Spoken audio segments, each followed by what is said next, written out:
मैं आपके बीच एक ऐसी अनसुनी अनदेखी कहानी बताने जा रहा हूँ जिसे सुनने और देखने के बाद शायद आपको यकीन हो कि एक ऐसा भी मानव है जो हमारे बीच लगभग हजारों सालों से रह रहा है, लेकिन अभी तक किसी को पता नहीं चल पाया है। पता भी चला है तो सिर्फ उसके निशान जो कई सालों से देखा जा रहा है। हम बात कर रहे हैं दुनिया के सबसे रहस्यमयी प्राणी येती यानी हिम मानव की, जिसका जिक्र कई दशकों से सुनाई जा रही तिब्बत और नेपाल की लोक कथाओं में मिलता है। एक लोक कथा के मुताबिक हिमालय में बहुत ऊंचाई पर बंदर जैसे दिखने वाले कुछ दैत्यानुमा जीव रहते हैं। इन्हें ही येती या हिम मानव कहा जाता है। बता दें कि 1832 में पर्वतारोही B.H. होसन ने किस्से कहानियों वाले येती जैसे एक बड़े जीव का जिक्र उन्होंने एशियाटिक सोसाइटी के जर्नल में किया था। उन्होंने लिखा है कि वे हिमालय में ट्रैकिंग कर रहे थे, तभी उनके गाइड ने एक विशालकाय मनुष्य जैसे प्राणी को देखा जो इंसानों की तरह दो पैरों पर चल रहा था, जिसके शरीर पर घने लंबे बाल थे। लेकिन होसन ने खुद उस प्राणी को नहीं देखा था,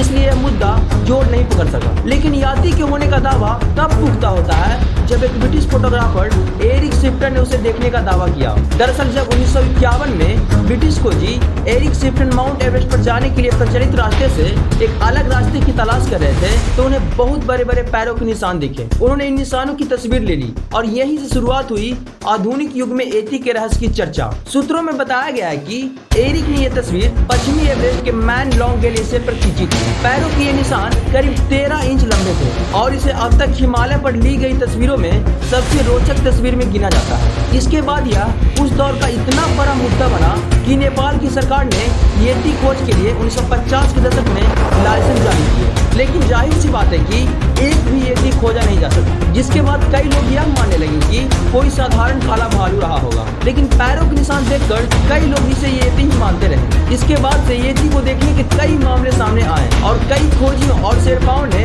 पैरों के निशान देखने का दावा किया, लेकिन कुछ भी पुख्ता साबित नहीं हो सका। फिर कई सालों बाद 2017 में अंतर्राष्ट्रीय शोधकर्ता ने हिम मानव पर अध्ययन किया। उन्होंने हिमालय से इसके कुछ सैंपल भी जुटाए। सैंपल के मुताबिक हिम मानव भालू की तरह दिखाई देते हैं।